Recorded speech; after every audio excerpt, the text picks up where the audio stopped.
Bonsoir à tous, merci de choisir RTI1 pour vous informer à la une de ce journal. Le président italien Sergio Mattarella en visite à la station de pompage terrestre de gisement baleine à Port-Bouët. Ce champ pétrolier dont les volumes en place sont estimés à 2,5 milliards de barils de pétrole brut et 3300 milliards de pieds cubes de gaz naturel associé est en exploitation depuis le 27 août 2023 pour ce qui concerne la phase 1. L'Agence multilatérale de garantie des investissements de la Banque mondiale, MIGA, est un organe du groupe de la Banque mondiale qui encourage l'investissement extérieur par des propositions de mécanismes d'assurance contre les risques non commerciaux. Ces hauts responsables ont échangé cet après-midi à la primature avec le Premier ministre. La MIGA a salué le développement positif de l'économie de la Côte d'Ivoire. Et puis, au Sénégal, le président Bassirou Diomaye Diakhar Faye vient de fixer le cap de son mandat. Il s'est adressé hier mercredi à la veille de la commémoration de l'indépendance du Sénégal à son peuple. Création d'emplois, démocratie renforcée, lutte contre la corruption, audit de compagnies minières et j'en passe. Les priorités sont grandes. Tout d'abord, voyons en image le départ du président italien Sergio Mattarella. Après une visite officielle de 3 jours, il a quitté Abidjan cet après-midi. À son départ, le vice-président de la République, Tiemoko Meyet Kone, le premier ministre Robert Begré-Mambé et plusieurs membres du gouvernement lui ont exprimé toute la gratitude de la nation. Mais avant son départ, Sergio Mattarella a visité aujourd'hui la station de pompage terrestre du gisement baleine à Port-Bouët. Ce champ pétrolier, dont les volumes en place sont estimés à 2,5 milliards de barils de pétrole brut et environ 3300 milliards de pieds cubes de gaz naturel associé, est en exploitation depuis le 27 août 2023 pour ce qui concerne la phase 1. Le président italien a effectué la randonnée, vous le verrez, avec le Premier ministre Robert Begré-Mambé. Il s'est également réjoui de ce partenariat gagnant-gagnant, comme nous propose l'ancien Bakayoko. Sur la station de pompage terrestre du gisement qui jouxte la mer au niveau du Port-Bouët, le président Sergio Mattarella a pu mesurer l'énorme potentiel de baleines. 2,5 milliards de barils de pétrole brut et 3300 milliards de pieds cubes de gaz naturel associés. Pour cette première phase d'exploitation démarrée le 27 août 2023, ce sont 22 000 barils de pétrole brut qui sont produits et 10 millions de pieds cubes de gaz naturel qui sont livrés au secteur de l'électricité chaque jour. Avec la deuxième phase qui est en cours de réalisation, la production sera portée à 60 000 barils de pétrole et à 80 millions de pieds cubes jour de gaz naturel d'ici la fin de cette année.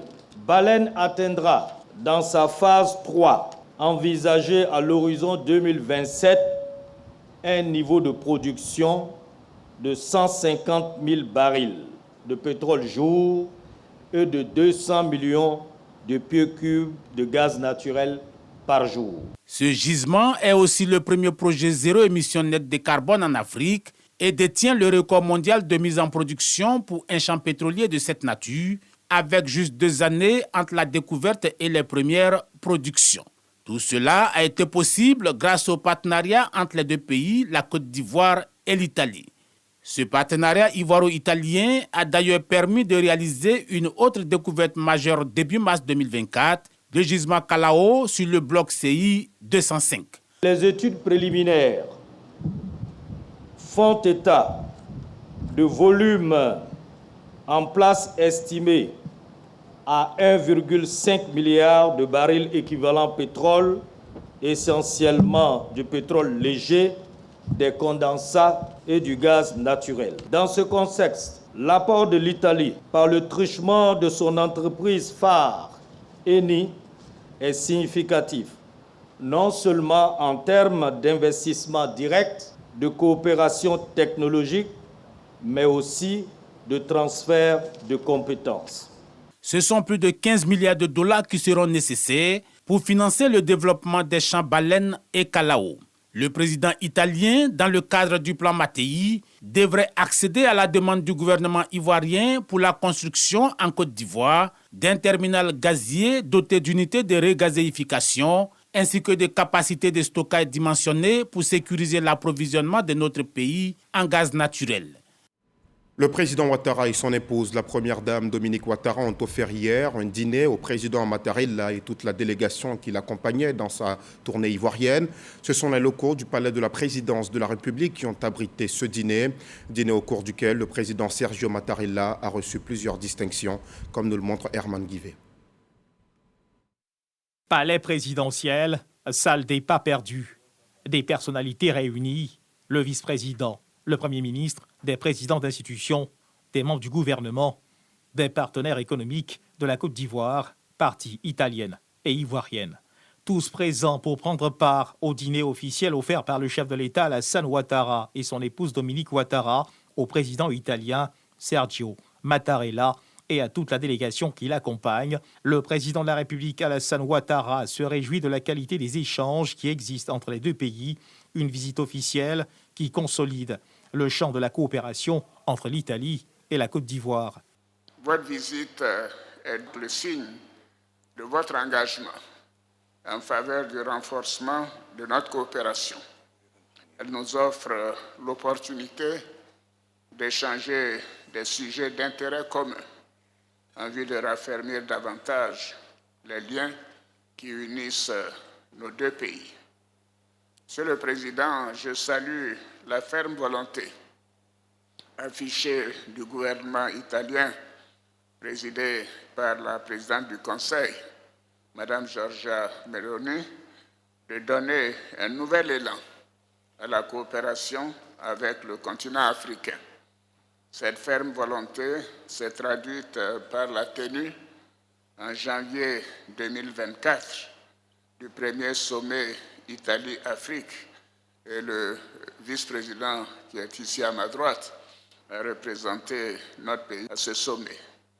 Je voudrais, Monsieur le Président Mattarella, vous réitérer mes vifs remerciements pour cette marque d'intérêt pour mon pays et vous assurer de mon amitié sincère ainsi que de mon admiration et de mon engagement à œuvrer avec vous à la consolidation et à la diversification des relations entre nos deux pays pour le bénéfice et le bien-être de nos deux peuples, les Italiens et les Ivoiriens.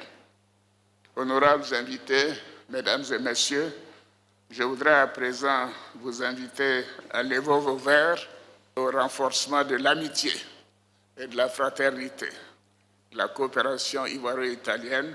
Je vous remercie. Merci beaucoup.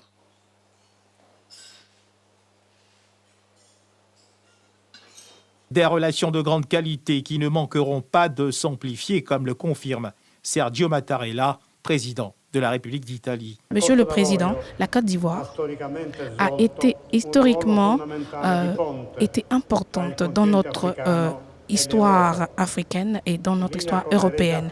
La République italienne est prête donc à accompagner et à renforcer les relations entre le continent africain et l'Italie.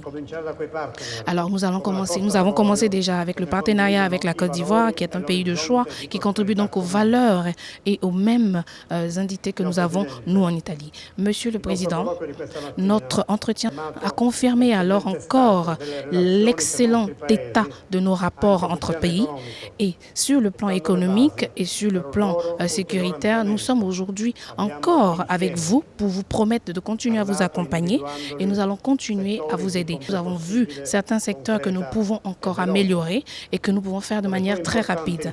Le président de la République d'Italie, à son tour, porte un toast à la bonne qualité des relations entre la Côte d'Ivoire et l'Italie. Il est suivi par l'ensemble des convives. Le président de la République d'Italie, son Excellence Sergio Mattarella, a été élevé à la dignité de Grande Croix de l'Ordre national par le grand chancelier de l'Ordre national, Ali Koulibaly. La coopération entre l'Italie et la Côte d'Ivoire est une coopération que les deux États s'engagent à renforcer. L'Italie et la Côte d'Ivoire qui entretiennent des relations diplomatiques depuis 1961.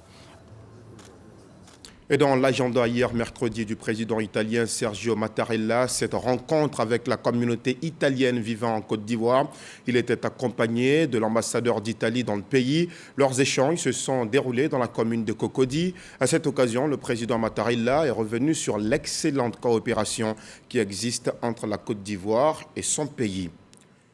Dans le reste de l'actualité, nous vous le disions déjà en titre, le Premier ministre Robert Begré-Mambé s'est entretenu aujourd'hui même avec les hauts responsables de l'Agence multilatérale de garantie des investissements de la Banque mondiale, la MIGA en acronyme, a salué le développement positif de l'économie de notre pays, mais a surtout affirmé sa volonté d'injecter plus de fonds. On parle de 6 milliards de dollars environ, 3 600 milliards de nos francs repartis sur 62 projets actifs. Mais il n'y a pas que ça, d'autres initiatives ont été annoncées, comme nous le montrent Franck Quadio et Traoré Zakaria. Membre du groupe de la Banque mondiale, l'Agence multilatérale de garantie des investissements MIGA a pour rôle proposer aux pays en développement affiliés à l'organisation des assurances favorisant en toute sécurité l'investissement étranger. Le groupe de la Banque mondiale rencontre donc le chef du gouvernement ivoirien Robert Begré-Mambé. De bons points sont relevés, notamment la résilience du pays face à la Covid-19. Les réformes structurelles, la forte baisse du déficit budgétaire, la stabilisation du ratio de la dette par rapport au PIB et l'augmentation des recettes fiscales indiquent des développements positifs dans l'économie. J'ai réitéré l'engagement du groupe de la Banque mondiale à soutenir le gouvernement et le peuple de Côte d'Ivoire pour faire face aux défis auxquels le pays est confronté et à poursuivre sa voie vers le développement inclusif. Nous avons également discuté du soutien du groupe de la Banque mondiale au peuple ivoirien avec un portefeuille de 6 milliards de dollars répartis sur 62 projets actifs pour accélérer la croissance économique, la transition énergétique et le financement du commerce. 6 milliards de dollars, c'est-à-dire plus de 3 600 milliards de francs CFA et un soutien accru à plusieurs secteurs névralgiques. J'ai eu l'occasion de discuter du rôle de l'Agence multilatérale de garantie des investissements dans la mise en place des garanties sur le secteur des transports, de l'hôtellerie, de l'énergie, ainsi que des premières garanties de financement du commerce en Afrique pour fournir des prêts à court terme pour des paiements liés au commerce. Nous avons également discuté de plusieurs projets dans le domaine des infrastructures, des transports, du climat. Nous avons assuré au Premier ministre Mambé le soutien indéfectible du groupe de la Banque mondiale dans la quête de croissance pour une économie durable. Quête de croissance et des remerciements exprimés au gouvernement. La Côte d'Ivoire, rappelons-le, a renforcé ces dernières années le partenariat avec le groupe de la Banque mondiale. L'un des plus récents est le nouveau cadre pays 2023-2027.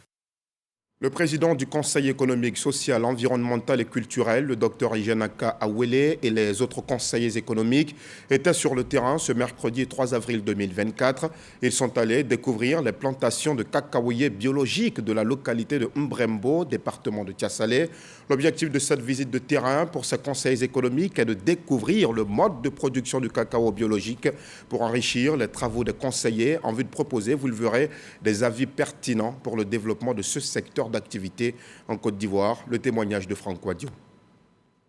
Qu'est-ce que le cacao biologique? C'est le cacao qui se fait sans intrants chimiques. Ce sont un peu plus de 400 tonnes de cacao biologique qui sont produits chaque année par les agriculteurs membres de la Société coopérative équitable de Bandamant de Mbrembo, localité située dans le département de Tiassalé. Ces fèves de cacao sont vendues à 1950 francs le kilo aux partenaires européens qui ont certifié leur production. Ça fait 14 ans que nous sommes certifiés bio depuis le 8 juin 2008. Nous faisons la promotion de l'agroforesterie. Elle est plus rentable et puis ça protège la santé du producteur. Des plantations de cacaoyers visitées par le président du Conseil économique, social, environnemental et culturel, le docteur Ijanaka Awele, ses pairs conseillers. Pour lui, cette visite de terrain permettra à tous de découvrir le mode de production du cacao biologique pour des avis pertinents relatifs à ce secteur d'activité. La présente visite s'inscrit dans le cadre des activités que le Conseil économique, social, environnemental et culturel a arrêtées pour la première session ordinaire de l'année 2024. Précisément, cette visite répond à une triple exigence, à savoir faire la promotion et le suivi des avis que nous avons émis. Nous sommes ici pour nous imprégner des réalités du terrain avant de donner des avis. Et ces réalités ont été bien expliquées. Nous pouvons parler maintenant tout en étant à l'aise de cacao bio. La troisième exigence, c'est de renforcer les relations avec les structures qui nous apportent ou qui sont susceptibles de nous apporter leur appui dans le cadre de nos travaux. Assalé Timoko, député maire de la commune de Tiasalé, approuve l'initiative des conseillers économiques qui à coup sûr est perçue par les populations comme un encouragement. Aujourd'hui, avec la déforestation, il faut trouver les moyens de produire en grande quantité, mais sur des petites surfaces, pour que le développement durable soit une vraie réalité. Par développement durable, il faut entendre la capacité de produire pour les générations actuelles sans compromettre la capacité de celles qui vont venir après nous à produire aussi sur la même surface. Les responsables de la mutuelle du Mbrembo et les autres localités du département de Tiasalé ont souhaité l'appui de l'État de Côte d'Ivoire pour l'amélioration de leurs conditions de vie par l'achèvement de la construction du collège de proximité de Mbrembo, le reprofilage des routes reliant les villages au département de Tiasalé et le règlement du litige foncier de la localité. Et puisque nous parlons du cacao, le nouveau prix du kilogramme de cacao est connu depuis le mardi 2 avril 2024. Il est de 1500 francs CFA. L'annonce du ministre d'État, Kobena Kwasi Adjoumani, a été accueillie dans la joie par les producteurs de cacao. Dans le département de San Pedro, une grande zone productrice par exemple, les producteurs rencontrés par notre correspondant Sam Konan ne cachent pas leur joie. Bertrand Boukari est producteur de cacao dans le campement de Tapéagui, dans la sous-préfecture de San Pedro. Après la grosse pluie de la nuit dernière, il s'apprête ce matin à sécher son cacao. Hier nuit, en tout cas, il a plu ici. Il a plu, mais à cause de ça, je n'ai pas encore mis ça au soleil. Voilà, c'est ça. Oui, mais est-ce que vous connaissez la bonne nouvelle? Quelle bonne nouvelle? Quelle bonne nouvelle? Le prix de cacao est passé depuis hier à 1500 francs. Le gouvernement a fait ça à 1500 francs. Est-ce que vous êtes au courant? Non! Hey. Madame, pardon, viens. Voilà bonne nouvelle. Pardon, faut venir. Oh. Après avoir porté la bonne nouvelle à son épouse, Bertrand Boukari reprend ses esprits. Nouvelle là, vraiment, je suis très satisfait. Moi, je suis content même pour ça. Je remercie même le gouvernement là même. Dans le village de Petit Pedro, la nouvelle est déjà connue. Et la joie est partagée dans cette bourgade. Hier nuit seulement, mon papa n'a même pas dormi parce que quand il a pris la nouvelle, il est parti très tôt au champ. Dieu merci, le gouvernement a pensé un peu à nous. Donc on rend grâce à Dieu pour que ça continue, pour que nous aussi, producteurs, on puisse quand même vivre. Chaque année, à l'annonce du prix du kilogramme de cacao, les hommes font beaucoup de projets. Parmi ces projets, se prendre une autre femme figure en bonne place. Comme dans un syndicat, les épouses des producteurs de cacao s'opposent à toute velléité. Mon mari, nous, on a 3 femmes. On est content. Mais mon mari là, va gagner l'argent pour prendre femme encore pour nous compléter. Donc, si elle prend femme encore pour nous compléter, là, ça ne me plaît pas. L'argent, on a qu'à prendre pour chercher l'autre plantation pour augmenter. Là, l'argent serait plus. On peut faire tout ce qu'on veut. Mais aller chercher l'autre femme là, je ne suis pas d'accord. Espérons que cette mise en garde soit entendue. En attendant, chacun devra travailler davantage pour profiter de ce nouveau prix du kilogramme de cacao. Comme quoi les priorités peuvent différer d'un endroit à un autre. La ministre d'État, ministre de la fonction publique et de la modernisation de l'administration, a lancé officiellement ce mercredi 3 avril la 2e édition des journées portes ouvertes de l'ENA, l'École nationale d'administration.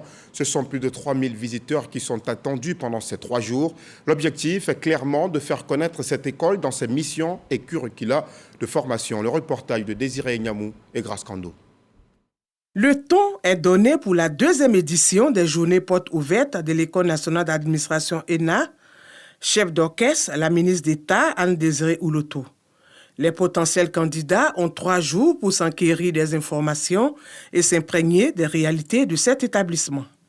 Étant donné que je suis futur candidat, donc j'ai bien voulu être là pour voir un peu comment est-ce que l'ENA est organisée. Je suis là pour avoir des informations concernant l'ENA et pour connaître les spécialités, comment est-ce que ça fonctionne. Ces journées portes ouvertes sont aussi une lucane pour expliquer les nouvelles ambitions de l'ENA.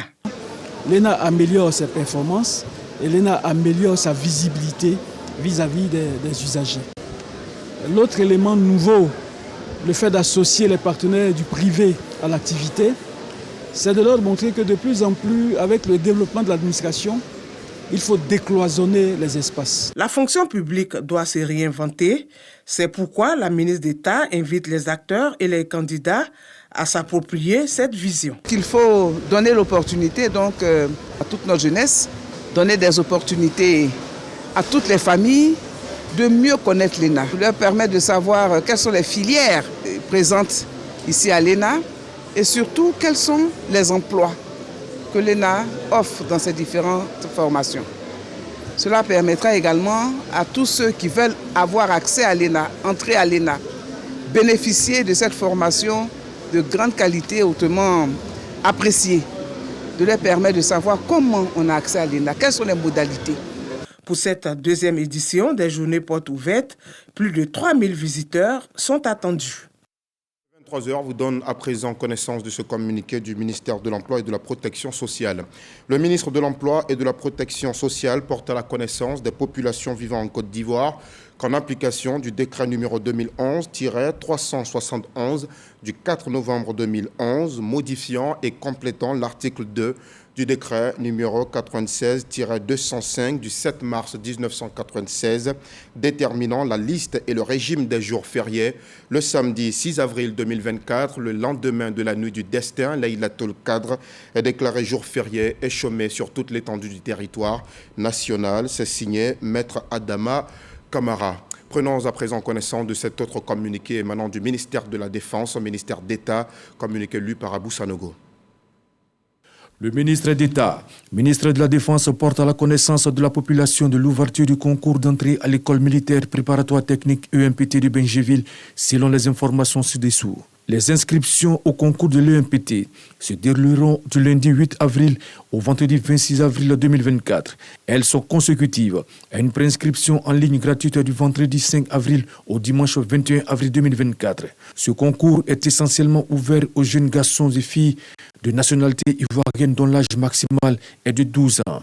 Pour des informations complémentaires, les candidats sont priés de se rendre au bureau concours de l'état-major général des armées, dans les chefs-lieux des régions militaires de Boaké, Daloa, Korogo, Man et San Pedro, à la garde républicaine de Yamoussoukro, dans les brigades de gendarmerie d'Abengourou et de Gagnoa, ou sur le site officiel du bureau concours. Infoline 07 04 91 35 87 05 64 60 29 82.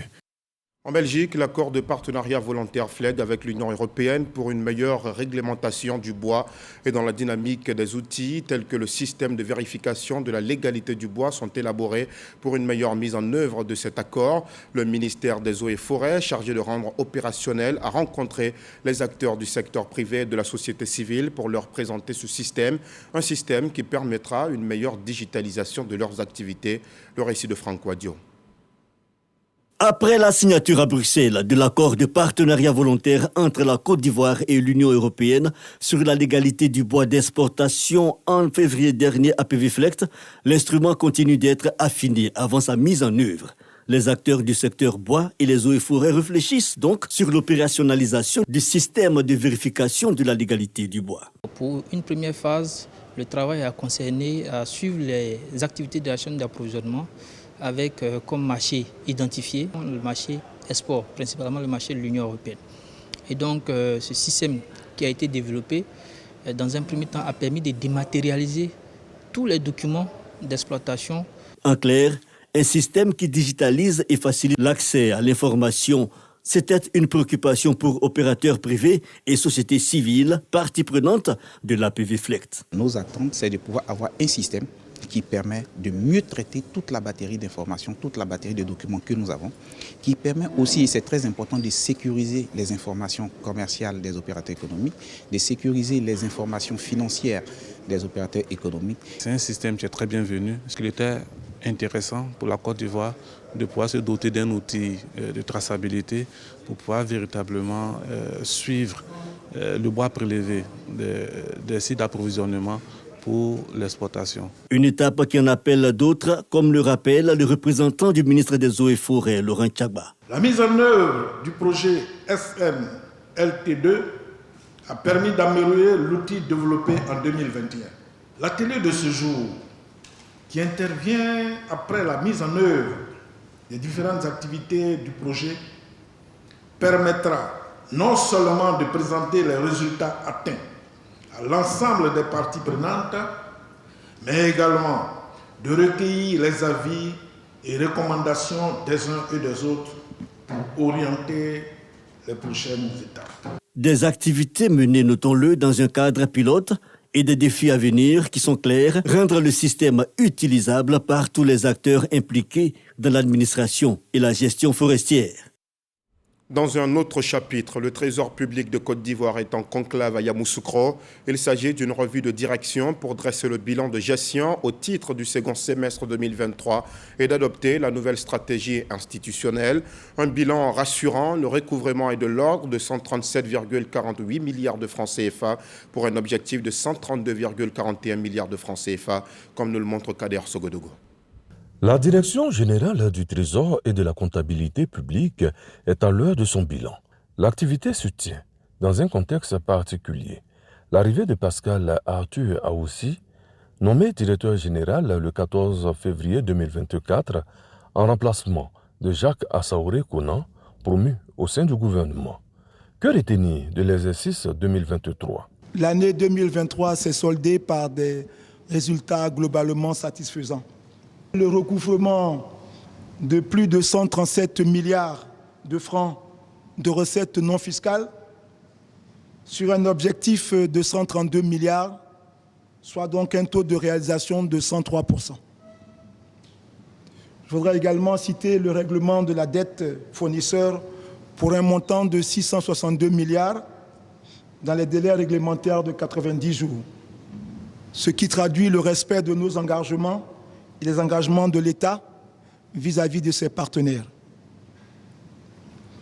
L'apurement de la dette intérieure et de la dette extérieure s'est effectué à hauteur de 100% des prévisions, avec respectivement des montants de 1 013 milliards et 1 161 milliards de francs CFA.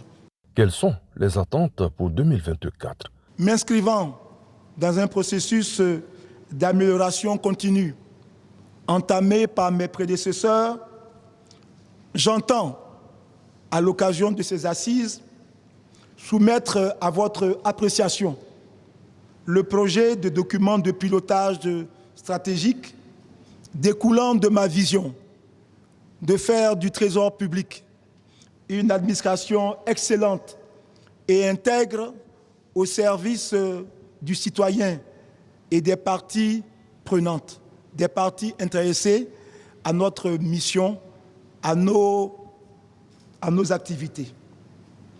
La tutelle, à savoir le ministère des Finances et du Budget, rappelle les engagements forts. S'agissant du Trésor public, les contributions attendues concernent, premièrement, la mobilisation des ressources intérieures pour le financement des priorités du gouvernement. Deuxièmement, la mise en œuvre de la stratégie de réforme des finances publiques. Et troisièmement, la poursuite de l'exécution de la stratégie de réforme du secteur financier. Durée de la revue des directions du Trésor et de la comptabilité publique, 2 jours. Au bout, la conduite à tenir pour 2024. Dans un élan de solidarité, le ministre Amadou Koné fait don de vivres aux différentes délégations de jeunesse de la région de Gbeke de son parti. C'est un geste qui vise à permettre à ces jeunes de passer un excellent mois de Ramadan. Mais le ministre veut aussi mobiliser cette jeunesse de son parti. Le reportage de Soro Corona. Le ministre Amadou Koné, maire de la commune de Bouaké, continue son élan de solidarité envers les jeunes du RHDP de la région de Gbeke. Ce sont 6 tonnes de vivres répartis entre différentes délégations venues de toute la région de Gbeke. Au nom du donateur, son représentant Asmi Sanogo, vice-président du bureau exécutif national du JRHDP, en charge de la jeunesse estudiantine, a indiqué que ce geste du ministre Amadou Koné dénote son engagement auprès des jeunes. Dans tout ce qu'il mène comme activité, les jeunes sont au cœur de ces différentes missions. Et nous ne pouvons que le soutenir dans ce élan-là. Vous voyez aujourd'hui, Bouaké est stable, la région de Gbeke c'est dû au travail que le ministre Amadou Koné a dû mener au quotidien avec les populations, surtout avec les jeunes qui représentent 77% de la population. Cette activité démontre la cohésion au sein du RHDP entre les jeunes de notre parti, issus de tous les bords, pour montrer que nous sommes unis derrière le président du parti qui est le président Alassane Ouattara. Les bénéficiaires expriment leur reconnaissance aux donateurs. C'est à saluer et à encourager, entendu que nous sommes dans un mois de partage, un mois où il faut amplifier la solidarité, l'action sociale. Nous voulons dire merci au ministre et maire de la commune de Bouaké d'avoir pensé à sa population, mais en particulier à sa jeunesse. Cette action du ministre Amadou Koné vise à renforcer les liens de solidarité et d'unité, mais aussi à redynamiser la jeunesse du parti. Ramadan, mois de pénitence, de prière, de solidarité et de partage. Autant de vertus traduites par des cadres du Tongpi avec à leur tête le directeur du Centre régional des œuvres universitaires de Mans, également président du collectif des secrétaires départementaux du RHDP dans la région. Deli Mamadou a remis vendredi 29 mars 2024 9 tonnes de vivres musulmans de Biankouman et de Mans, des dons en son nom propre et au nom du RHDP pour soutenir la population et les militants du parti. Léon Brou. Du riz, du sucre et du lait, le don du directeur général du Centre régional des œuvres universitaires de Mans à la communauté musulmane de Biankouma, un acte de solidarité et de partage pour marquer le mois de Ramadan, aussi pour Deli Mamadou d'exhorter à la prière pour la paix. Confier la Côte d'Ivoire de Dieu pour qu'il fasse des prières à l'endroit du président de la République, celui à l'ombre de qui nous agissons, le président Alassane Ouattara. Nous voulons donc dire merci à l'honorable Deli Mamadou et tous ceux et celles qui l'accompagnent. Encore du riz, du sucre et du lait remis à Mans. Cette fois, les bénéficiaires sont les premiers responsables du RHDP à l'échelle départementale. Un don du parti et du président du collectif des secrétaires départementaux du RHDP dans le Tongpi. Après le don de quelques cadres de la région, nous voyons la réaction de notre parti. Même si c'est symbolique, je crois que c'est important pour nous les militants. 9 tonnes de vivres, le kit de Ramadan offert par le président du collectif des secrétaires départementaux du Tongpi et la direction du RHDP à Mans et à Biankouma. Dans l'actualité également, c'est parti pour la 13e édition du marché des arts du spectacle d'Abidjan. Cette édition marque les 30 ans du Massa qui rassemble tous les ans pendant une semaine les professionnels et publics venus de tous les continents. Jeunesse, innovation et entrepreneuriat est le thème choisi pour le Massa 2024. Le Massa d'ailleurs va se tenir du 13 au 20 avril 2024. En termes d'innovation, l'on enregistre le village des enfants, le prix de la meilleure artiste féminine de l'édition en cours qui porte le nom de Madame Henriette Dagri-Diabaté, le village de l'innovation. Le Rwanda et la Corée sont les deux pays invités d'honneur du Massa 2024. Le Massa, c'est 105 programmateurs, plus de 1000 artistes attendus pour 300 spectacles au Palais de la Culture de Trècheville et dans plusieurs autres salles des communes du plateau, Cocody, Yopougon, Koumassi et Abobo dans le nord d'Abidjan. Au Sénégal, le président Bassirou Diomaye Diakhar Faye vient de fixer le cap de son mandat. Il s'est adressé hier mercredi à la veille de la commémoration de l'indépendance du Sénégal à son peuple, création d'emplois, démocratie renforcée, lutte contre la corruption, audit des compagnies minières et j'en passe.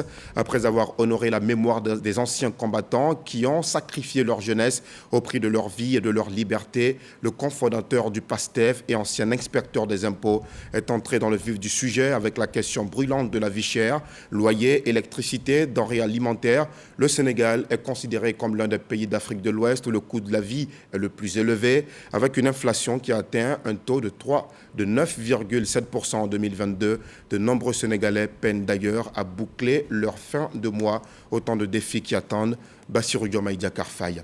Nous voilà au terme de ce journal. Merci aux équipes techniques et de rédaction qui le fabriquent. Merci à vous aussi de nous avoir suivis. Excellente soirée sur RTI 1.